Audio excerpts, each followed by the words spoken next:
I am back with another edition of Who Are You? What's Your Story? With Steve Ramona, who is basically a serial entrepreneur from the conversations we had and podcast host. And what most inspired me to have Steve on and learn all the fun things about Steve is he's heart centered, right? He shows up truly through the lens of love, which for anybody who's followed me for any amount of time knows is my jam. So I am so honored, excited, and blessed to have you, Steve. Thank you so much for being here. This is awesome. Thank you for the great intro. And yeah, we're definitely connected that way in many ways with love. Yeah, so that leads me to dive right in. How did you like follow the path to love? Because that's something that a lot of people are afraid to touch with a 10-foot pole. Yeah, love and business can be yin and yang sometimes, sometimes not. Love, even personally, can be scary or it can be the most incredible thing. But what I learned back when I turned 18, my family started a health club. And my cousin, who was the president, said, "Hey, why don't you come work for us this summer, make some money, as we all do as graduate high school. As we want to make some money, go out, have fun." And I started working there and I started enjoying it. But what I really learned was coming through the door every day to work out were people 40, 50, 60, 70 years old that were much more successful. Of course, I'm only 18, much older, and they became my friends. I'd see them 3 times. "Hey, Tony, how you doing? Hey, Steve. Hey, have a great day. Hey, hey, how's your?" And then became conversations of, "Hey, how was your vacation? How did you get that client you told me about?" So now we're starting to build a business love, because me doing that, people stayed at the club because we're a membership based. You want to keep your members there. And we did customer service, we did towel, we did all the right things to take care of our members. And one thing my cousin taught me, and Jeff is just brilliant in business, is remember everybody's name. And we'd go, "Well, guy's never come in before. Steve, you got a monitor right in front of you." When they check their card and go, "Hey, Carrie, good to see you." Now think about that and how that is, listeners. That's true love. That's edifying somebody, and it brings you the money in the right way, the It Bible does. way, the abundance way. So as I'm meeting these people and building this large network as a young man, and then meeting friends, my peers, and that was really cool as well. I met this one guy that really taught me a huge lesson. He was a financial advisor working with hundreds of millions of dollars, just drove a beautiful car. He's Italian. You go, "Hey, kid, what's going on?" Like, "Hey, Tony." And we just start building, talking. "How's your family? Hey, what are you doing?" He came in one day and he goes, "Hey, kid." And I said, "What's up, Tony?" He goes, "I got this book." And he gave me The Wealthy Barber. I believe that's the Hmm. name. And that was back in 79, summer of 79, summer of 80. So a long time ago, 43 years ago. But it was really cool. He said, read this book, kid, and you're going to learn some great lessons. This is what I do." I said, "All right, Tony." So a week goes by, I see Tony. He goes, "Hey, kid, you read the book?" I said, "Yeah, it's really good." It was short, 60 pages. What I got from is take 10% of your income monthly and put it away. We've heard that millions of times. But when you're 18, you're like, "I just made $100. I'm going to go out with my friends. I'm going to go to the beach or whatever." You start spending the money. Well, what I learned when I turned 30, about 12 years later, I looked at that bank account. It had $58,000 in it. I had won the lottery. I'm 30, I'm making money, and I got 58,000 in this account I never touched. I looked at it once in a while. So the lesson I learned is I called Tony and I said, "Tony, thank you, man. Love, I got 58,000. He goes, "Kid," still called me kid. He was probably in his late 80s. "You listen to me. Most of my clients didn't. They would have been billionaires, not millionaires, but billionaires. And that's okay. But you listened." I said, "Tony, I need to send you some money. You gave me some advice." He goes, "Kid, I'm retired. You don't need to send me anything. You know what the reward was? You changed my universe. You listened to me. You changed your universe because you did it. Pass it It's on." so true. Yeah. I want to highlight it. You nailed just what I was going to highlight to the community is that right? You had an opportunity present itself to you and you took advantage. And I think so often, I hear so many people who say they're waiting for the right time, or they're waiting for a miracle to happen. Well, the reality is miracles happen in communion with each other, right? Whatever that looks like. It could be a piece of advice, it could be a book, it could be the generous offer of interviewing somebody on a podcast. All of those are miracles. And yet so often we're focused on this big, extraordinary aha thing that we miss the small moments that can change our life. And so you didn't. So that's amazing. Yeah, no, I didn't become a multimillionaire. I wasn't financially free. And that wasn't the point, was I had abundance. Mm-hmm. And he gave it to me, and he was willing, because I built a relationship with him. Let's put love in there. I don't know if he loved me, but he liked me, because he Yeah. wasn't doing that with every staff that was there. We had built this common relationship. He gave it to me, and I did share it to some others. I think they did it. I don't remember. But that's what that's 1980, 43 years in 2023. That can still be done. And I do it Yeah. every day. Well, think about this too. I think from what I surmised from your sharing of that experience in the health club, you were curious, right? You didn't just ask people's names. Hey, how's business? Did you get that deal? What's going on with your, relationship? And it's those small questions, much like you said, edifying people, but really just coming from a place of curiosity, I think that establishes connection, which is intrinsically love, because being curious is loving yourself enough to be open to experiencing a different perspective, or another person and their reality, rather than being closed off and just kind of going along life just to get along. So that's amazing. So you saved up, and you did this health club. How'd you get into entrepreneurship for yourself? Great question. And of course, as a 30-year-old, I spent a lot, 20%, 30% of the money right away when I went, which is okay. I learned that lesson as well. But Tony got me to that lesson. So in 2000, we sold, and I left the club. Didn't know what I was going to do. You're with the company for 22 years, 21 years. That was your life. I mean, every day I got up, every holiday, it was all about the health club. So I had a real, how do I say it? I had to really do a change and figure it out. So for 2 months, we're kind of tough, because I didn't know what I was going to do. I thought I was going to do this my whole life. And again, going back to the relationships I built at the club, one of the members reached out and said he knew the club had closed and I wasn't working there. And he said, "Hey, I want to start a restaurant. You want to come work for me?" I said, "Jim, I don't know anything about the restaurant industry." He goes, "Well, man, your attitude, the way you were at the club," again, I showed something that he liked. And I said, "Yeah, let's try it." And I've never shucked oysters. It was a seafood restaurant, and it was small. And amazing, the God's blessings was, it was just another health club for me, just a different industry, because we had a bar and we only had 8 tables, and I could see all 8 tables when I'm cooking, and I could be right in front of the bar. And I started building relationships again. People would come in, I'd cook. "What do you want? Hey, let me do something special for you. Hey, I can mix this up." Really? Oh, that's serving my customers, but serving special food, but building relationships, having conversations. How many kids do you have? The normal conversations. And then it became, "Hey, come over from my house for dinner.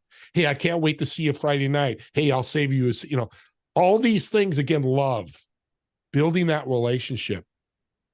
I started adding to my network there, to people today I still talk to, or I walk around my neighborhood, go to restaurants. "Hey, you're the guy who used to run Sharky's," was the name of the restaurant. Or you had Royal Courts, right? The health club that was part of. Yeah. We all can do that. And now I'm building this huge network of people. Well, the restaurant unfortunately closed, kept those partnerships and relationships. And I started getting into network marketing, thinking, okay, I want to be an entrepreneur. I didn't want to work for anybody, which is my challenge when I left the health club. I did it one time. I didn't like it. I think I have a lot to offer. I launched my own company. after the restaurant, I did a recycling company. So it was my first brick and mortar, had 2 employees, doing really well. Another lesson came, build my network again, and again, used my network to build this company, which became, I had 200, I don't know how much, hundreds of thousands of dollars in the bank. What was great about that, all those restaurant and health club relationships I built, network, all started recycling with me. Not Yeah. all, but start building. And then, of course, they told her, hey, you need to go see Steve. He does this. And it helped me build a massive business.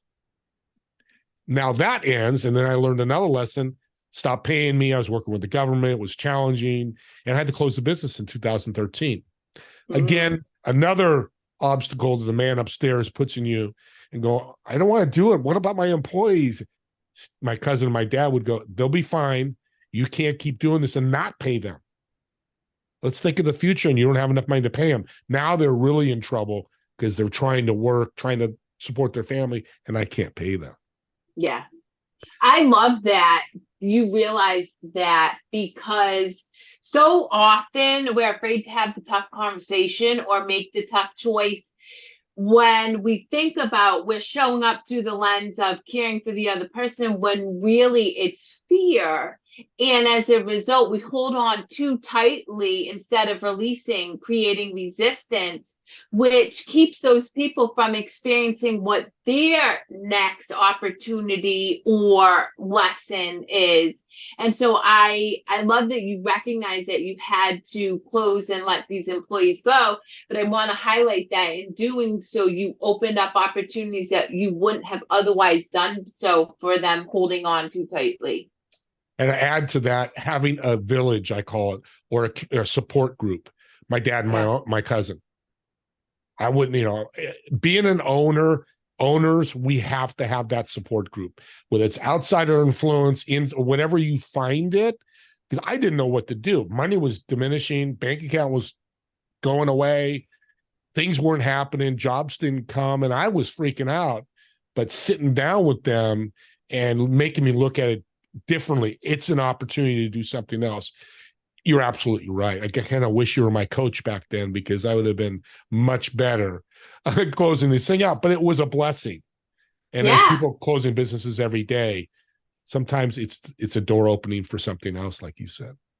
Yeah, well, I mean, I think, well, it's so funny. I'm a huge proponent of not leaning into guilt. I think that guilt is a wasted emotion. And so it's just being able to show up with as much information as you have and make the decision through the lens of trust and love rather than guilt. So you built this very successful recycling company, and you find yourself now closing the doors, learning some more valuable lessons, which you and I both know that that's our purpose, to grow and expand and learn. Now what? Friends reaching out, hey, be getting Paul with some network marketing companies. Some I didn't do well at all. Some I did very well with. Some when I lost $7,000, got a call. My upline, my partner, he said, hey, remember I was driving to play softball. I'll never forget that day. We were doing great. Hundreds of people coming. I was doing presentations, building again another network. People were doing well with it. And he said, the SEC came and shut down the headquarters. We are done. Our money's gone.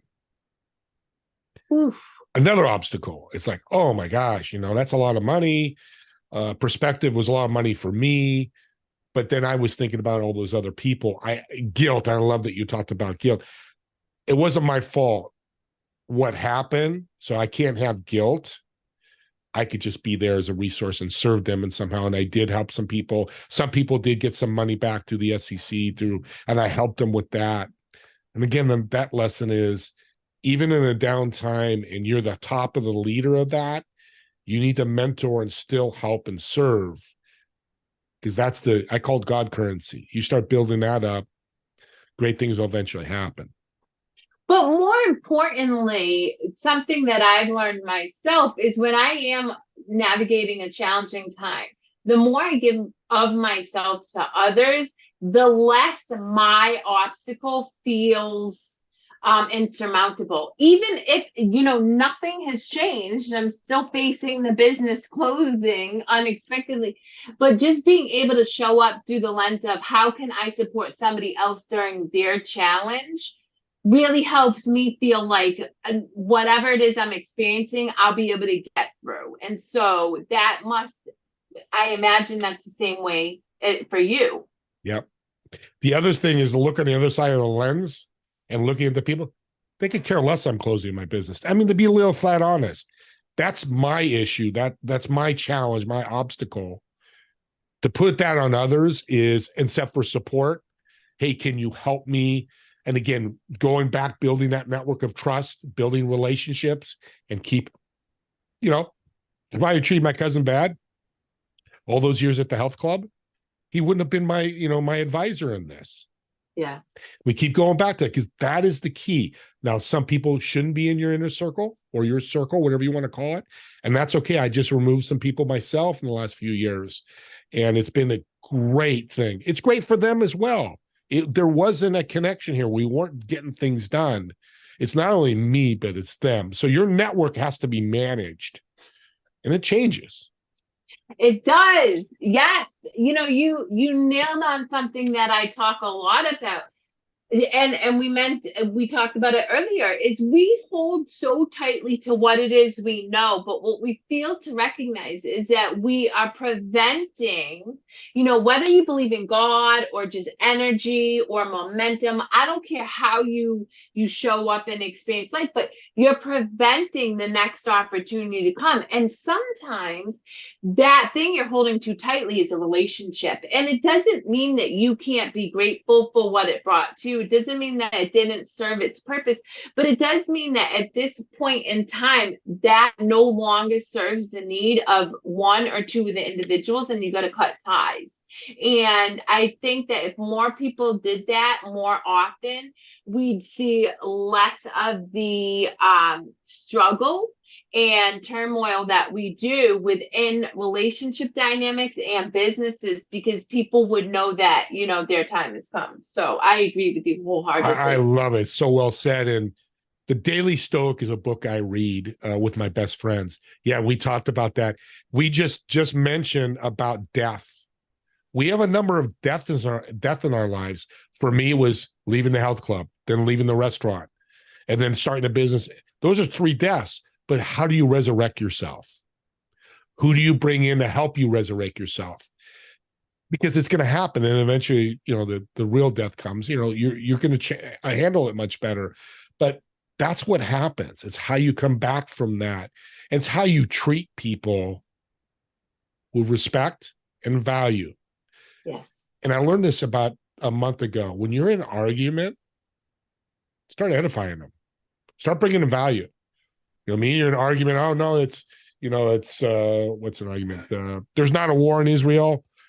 There is a war. I know that's kind of crazy, but I'm thinking, well, you say there's no war in Israel, and I say I think there is, and we start discussing it. I don't like arguments, but you're not agreeing with me. All I got to do is, Carrie, you might be right, and I might be right. Let's see what happens. But I love your point. I love your passion about what you're talking about. Yeah. All that negativity goes away, because I'm Italian and we're known to be emotional. So I've learned that, and it's helped tremendously with me, with not having that. Okay, I'm right. I'm right. Doesn't matter. Doesn't matter if I'm right or you're right, Carrie. It doesn't matter. It doesn't change the world. Doesn't affect the guy upstairs. Doesn't it? It's what people think. Their perspective. Well, what a word. yeah, and I 100% agree. And my philosophy is even a little bit, it goes deeper in that who's to say what's right or wrong, right? That's an assumption and a perspective right there. And so for me, again, I really show up through the lens of curiosity and bringing up the war in Israel. I have clients who have family in Israel and things like that. And, so often they immediately go to fear, like this huge fear, which I think most of the world is conditioned to operate in. And I don't, I show up in love. And so, what does that look like? Rather than feeding into this frenzy of war, something that I have no control over externally, I have control over my internal narrative. And if I can show up with unconditional love for myself, then I can exude that love out into the world without expecting anybody to change any experience that they're having. And that's how I stay grounded. And so it is just not assuming that I know anything, because at the end of the day, you're right. Like there's one person who knows something, and until I die, I don't know what that is. No. So I'm just gonna go with it, and keep Right. and just be open to experiences and hopefully showing love. Yeah. So going back to, your entrepreneurship, let's fast forward a little bit. You've learned some beautiful lessons. How did those lessons take you to where you currently at? Because you mentioned, you have a couple businesses going, and then also you are, hosting a podcast, which I love, which is basically servant heart led. It's through the lens of love and how people are showing up in service to others. That's a great question, Karen. Oh my God, it's a great question. Think back to the stories I said. I've built these networks, these relationships, business relationships, and we can throw love in there. I know it's not a common theme, but I love It them as much is. as I love it. Yeah. Yeah, and I can help them and be there for them. They could be there for me. So what I've seen is one lesson I learned about serving and giving value is you keep pushing it out there and you give. You got to close the loop. I talked to a very successful gentleman that made money serving, meaning he served his customers like crazy. He made sure he had a great product or service that was helping, wasn't hype and all that. But he also received, meaning he received money from them. There was value, whatever that value is. So he told me, Steve, when you give so much, make sure you receive. Hey, Steve, how can I help you? No, I'm good. No, I just enjoy and you shut that energy off. Yep. You upset some people who are like, hey, you've done so good. I want to help you. You cut off their serving energy. Yeah. I did that. I think I talked to him months ago. My whole life has changed. Yep. Making more money, as I told you earlier, is a big thing coming in today, hopefully, because I served. And people go, well, yeah, I go to a soup kitchen and I serve homeless, or I help somebody put their groceries in their car, or I call my best friend I haven't talked to in months just to catch up. Those are serving ways that go out to the universe. It's energy. And you want to bring that back energy. You want to receive it. Send it Yep. out, receive it like a boomerang. And since I've done that and I teach that and I help people with that, it's a game changer. And there's a couple things I tell people. When you're having a bad day, we all have them. I've had many bad days and many great days. And that's just labels. When you're just not feeling, your energy's low, get on the computer, go in your car, wherever, and serve somebody. Get on your Yep. phone. Hey, I was thinking about you, Tony. I've got a tip for you to help your business. Hey, Tony, you talked about your relationship a couple months ago. I just thought of something. How are you going to feel, listeners? Think about that. Yep. When they go, thank you so much, Steve. That was great. That's a great tip. Or thank you for that referral. Building relationships.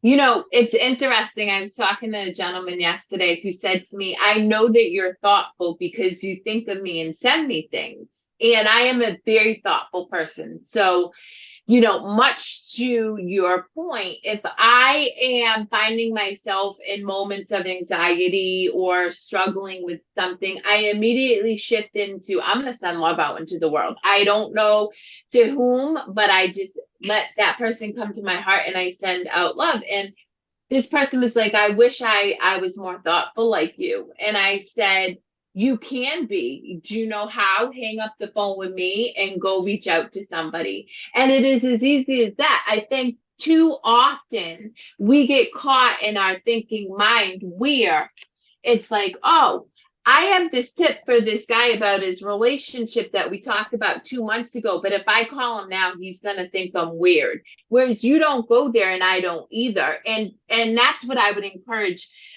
my listeners to consider is don't worry about the outcome. Worry about what your heart is calling you to do in that moment. And even if that person is unable to receive that gift in that moment, you planted a seed of love. And that is a gift within itself, Yeah. because I have done much, I operate much like you, Steve. But there are people, because I work in addiction and mental health recovery, there are people who are very resistant to receiving unsolicited love, and that's okay. I'm still going to show up. I'm going to send it knowing I planted the seed.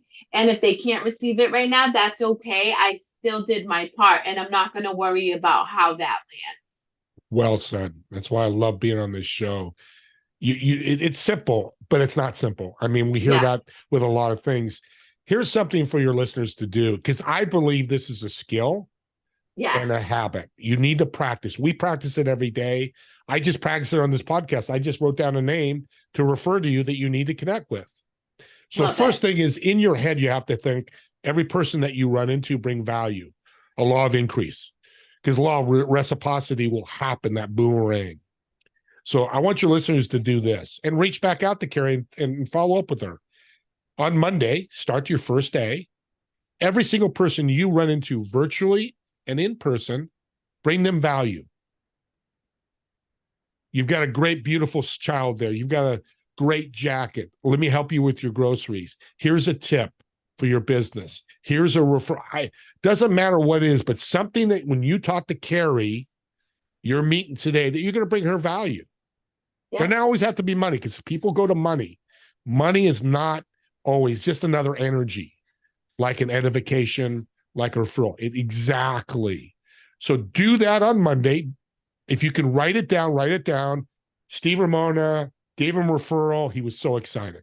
Kind of make some notes for yourself. If you don't, that's okay as well. If you don't get everybody, that's okay. On Friday afternoon, or if you forget Saturday, get your book out, or look at the book that you wrote in, or look at your notes and write down, how did they feel after you brought them value? How did you feel after you brought them value? And how much has your week changed? Yes. So good, Steve. Oh my gosh. I love it so much. Yes. And Journal. it's small. Yes. And much like you, I also, this is what I tell people. I would add to that in saying, look at how your week changed, but then also look at how many people unexpectedly brought value to your life. Because the reality is, the law of reciprocity. You give, you're inevitably going to get. And I teach a lot about synchronicities, and I tell people, write down the synchronicity.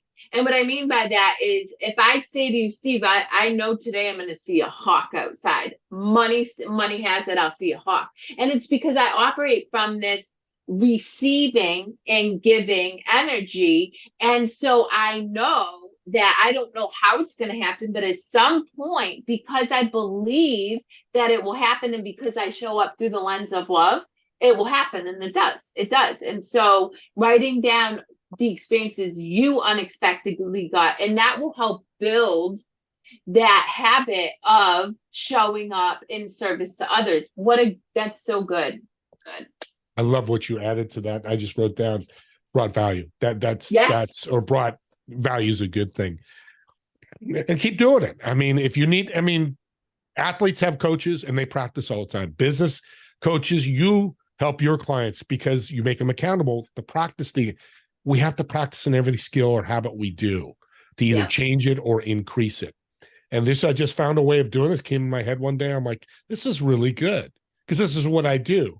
Everybody, so we'll just put it into, and hopefully eventually I'm working on a journal where they can actually do it every week, because there's gratitude journals out there. This is going to be the serving journal. How did you Yes. serve today, this week, last month? And like your books, like your finances, it's the same thing. I got 3 days here, I didn't bring value. I guarantee you 90%, can never do 100%, that those days probably didn't work out as well for you. Maybe not Yeah. super bad, not super good, but they're probably neutral. And I'm not saying you have to serve every day and you have to serve everybody. This is all, what's the word I want to use? It's all on your discipline. If you see somebody out there taking, I don't serve. I've run into people like that. I will not, have them on my podcast or have them or work with them or partner up with them. I've had people, try to throw money to me, and I'm like, no, no, no, no, no, no. There's not a synergy, how do you say that word? I can never. Synchronicity. Oh, yep, yep. Synchronicity. And that's okay. You love them. Thank Yeah. you. You still love them, but you're not helping them and you're not helping yourself. You're not serving each other if there's not a fit. But you know what? I'm going to challenge you. Oh, this is Please. good because people say that, but you are serving them. Because here's the Yeah. thing, right?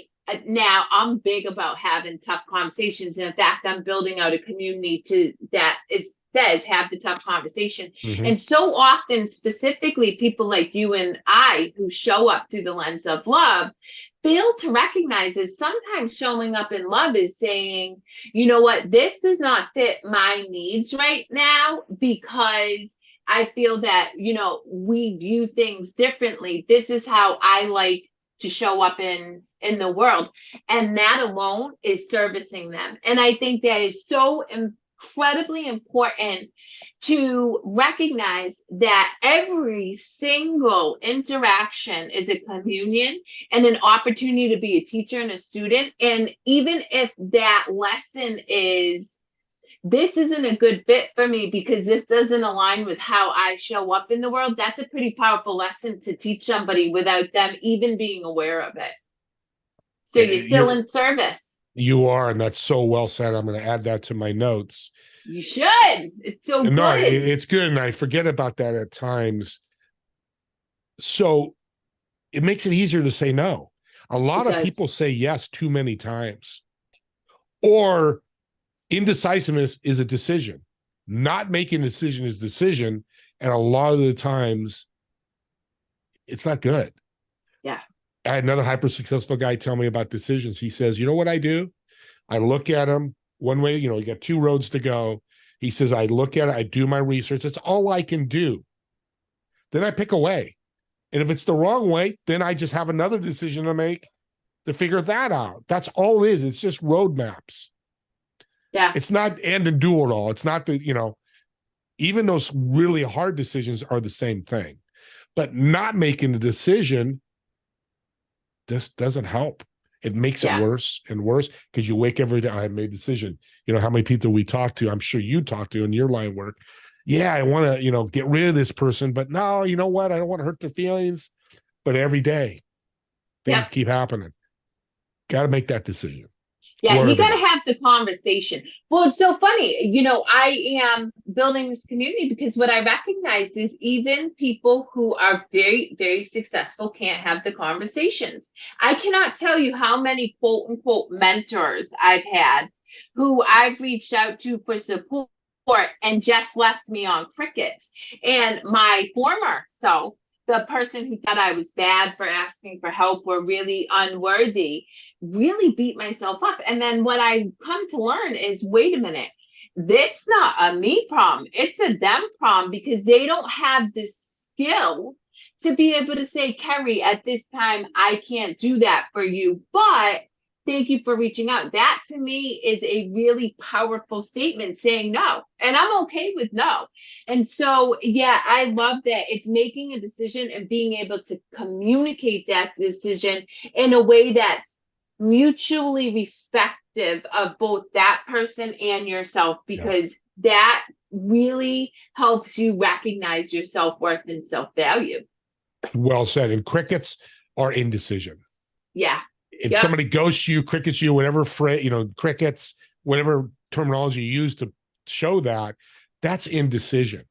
And people go, what do you mean? I made a decision not to reach out. No, because you left the other person hanging.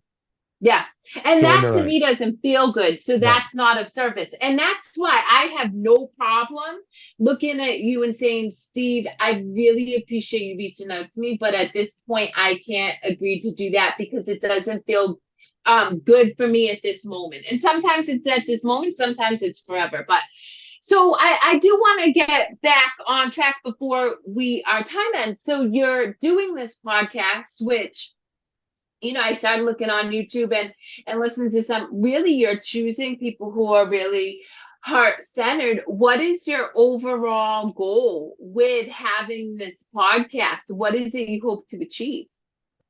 I want people to listen to these stories and the recovery of the stories of what these people are saying.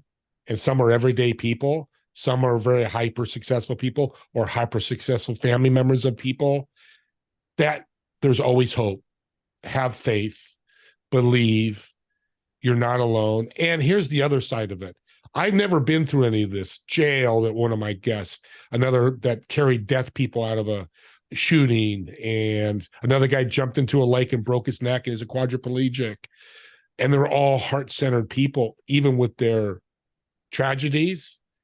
But here's the flip side, listeners, this is really important with my show that I'm learning, is I've never been a part of any of this, but listening or being a host of these shows, I can see now how these people feel. Now I can live it and make decisions in my life going, yeah, this happened here with this gentleman.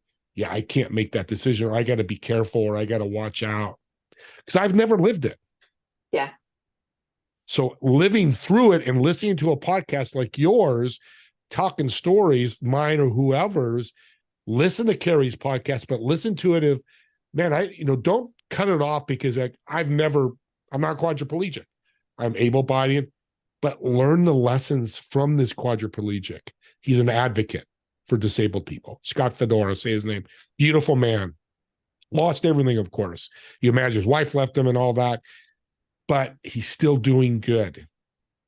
So I want to be an advocate too for him, because I want to help even though I wasn't there. So it not only helps people that have been through maybe being paralyzed. I have a number of guys on there, or you lost your business, how'd you recover, or things that happen in your life. It's also, if you haven't heard it, you can incorporate it in your life because you didn't experience it through somebody else's eyes. And that's so awesome for my show. Yeah, something that really had a profound impact on me in our first conversation is that you were pretty open about the fact that you come from a little bit more privilege. You've had, kind of a leg up. Obviously, we're both white people in America, so that alone gives us a leg up. And then being a white male, and then coming from some affluence. But what really struck me is that there wasn't guilt about it, which I think for anybody who has this conversation who's like, yeah, and I run into this a lot. Yeah, I'm a privileged white person. There's a sense of guilt. I'm like, why would you feel guilty? That's your lot in life. But what can you do with that? And that's what moved me is you didn't feel badly, but you also recognize that is a truth. And then you said to me, that's why I have conversations with people like you, because I get to learn and experience what it could have been like for somebody who came up from a different experience from me. And to your point, learn from that. And so that was such a powerful statement you said to me, and something that struck me that I love so much, because too often, and I'm going to go back to this guilt thing, we attach guilt to whatever experience or whatever perception we have, which keeps us crippled and limits our ability to make impact.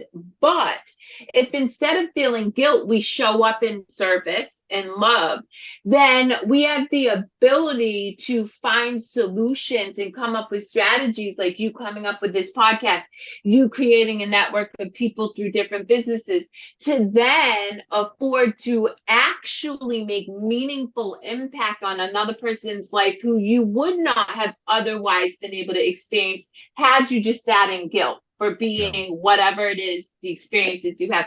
So that's such a beautiful gift that you gave me, Steve. And I really just want to highlight that and say thank you. God bless. Thank you. And that's the power of serving. And you Yes. flipped it for people that are down and out. And it's something that happened to us. Yep. Your growing up is what happened to you. What happened to me is growing up. We couldn't change it. We couldn't control it. It is what it is. But what are you going to do with it? What are you going to do with the power of this? You're Yeah. doing great things. I'm doing great things to help people, Yeah. not take advantage of people. Yeah.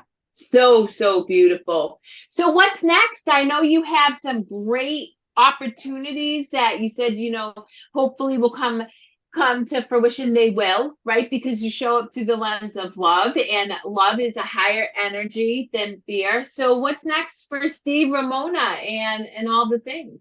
I'm launching a TV show in November. Oh, okay. Mic Something drop. kind of big. Yeah, that's something kind of big. Yeah, I'm excited. They love the podcast. Who I've connected with. They love the premise. It's something they want in their channel, and it's just going to be able to reach out more people about what we're talking about today. About let's just bring value to people. Let's help people, and if you can't help them, let them release them with love. Yes. So So it's going to be beautiful. a bigger audience for me, and some good things are happening with that. I love that so much. I'm so excited for you. So for anybody who wants to connect with Steve, I will add his contact info into all the links and all the things. And then again, Steve, deep appreciation and gratitude for you taking the time to connect with me, because as I mentioned, I believe that it is in service of both of us that we commune in conversation. And for anybody who's interested, reach out. He's an amazing guy and somebody you want to have a conversation with. So Greatly appreciate you. God bless you. thank you so much.